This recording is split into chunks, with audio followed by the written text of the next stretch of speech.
para pemirsa pelaku kebaikan dimanapun Anda berada. Alhamdulillah, pada kesempatan kali ini kita bertemu untuk membahas terkait dengan bagaimana kita berinteraksi dengan Al-Quran.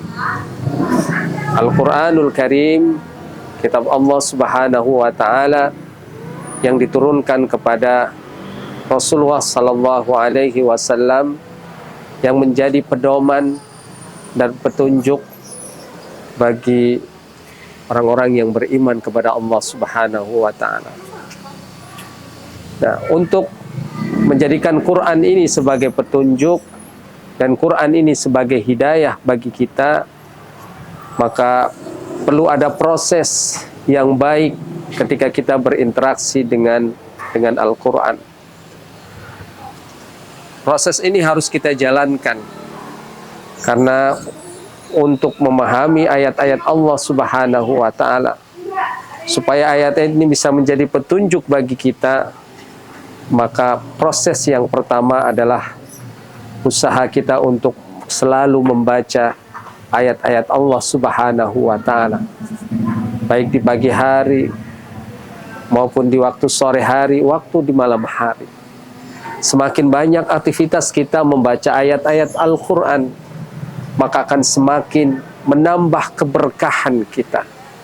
Semakin banyak ayat yang kita baca, maka akan semakin menambah keberkahan kita. Apa yang dimaksud dengan keberkahan? Bisa juga dari sisi waktu. Ketika kita mendapatkan keberkahan dari Allah Subhanahu wa Ta'ala, harusnya kita dalam waktu satu hari hanya bisa melaksanakan satu kegiatan, dua kegiatan. Tetapi dengan keberkahan waktu, barangkali kita bisa menyelesaikan 10 kegiatan, 11 kegiatan, bahkan banyak sekali kegiatan-kegiatan yang lain. Maka mengawali kehidupan kita, mengawali hari-hari kita dengan banyak membaca Al-Quran akan menambahkan keberkahan. Kemudian yang kedua, para pelaku kebaikan dimanapun Anda yang berada, salah satu bentuk interaksi kita dengan Quran, bagaimana kita berusaha untuk menghafalnya dengan semampunya. Kita harus bersama memiliki motivasi bahwa kita ingin mendalami Al-Quran, kita ingin menghafal ayat-ayat Allah Subhanahu wa Ta'ala. Ini harus menjadi cita-cita kita bersama. Walaupun barangkali nanti setelah umur 40 tahun, 50 tahun, atau 60 tahun, Allah baru kabulkan kita bisa menjadi penghafal Al-Quran, kita harus punya niatkan bahwa kita akan menjadi penghafal Al-Quran. Kemudian yang ketiga, bagian daripada interaksi kita setelah kita memahami ayat-ayat Al-Quran, kemudian kita menghafalnya, dan yang terpenting adalah mengamalkannya. Karena Allah Subhanahu wa Ta'ala menurunkan Al-Quranul Karim bagi kita, untuk kita semuanya, adalah salah satu tujuannya supaya kita diamalkan, mengamalkan seluruh isi-isi dan ajaran-ajaran dari Al-Quran. Karena ini adalah satu-satunya petunjuk yang bisa mengarahkan kita kepada jalan yang terbaik, mengarahkan kita kepada kebahagiaan, bukan hanya kebahagiaan di dunia, tetapi juga kebahagiaan di akhirat.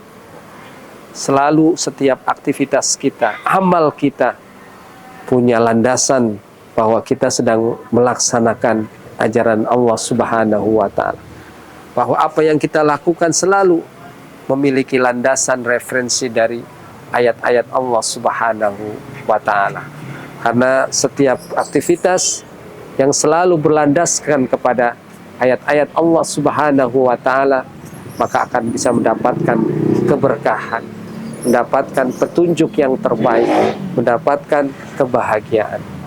Masyarul muslimin, para pecinta, para pelaku kebaikan dimanapun Anda berada, mudah-mudahan Allah Subhanahu wa Ta'ala memberikan kemudahan kita untuk membaca ayat-ayatnya, kemudian menghafal ayat-ayatnya, dan kemudian yang ketiga adalah mengamalkan ayat-ayatnya. Aqulu qawli hadza wa astaghfirullahi wa lakum Wassalamualaikum warahmatullahi wabarakatuh.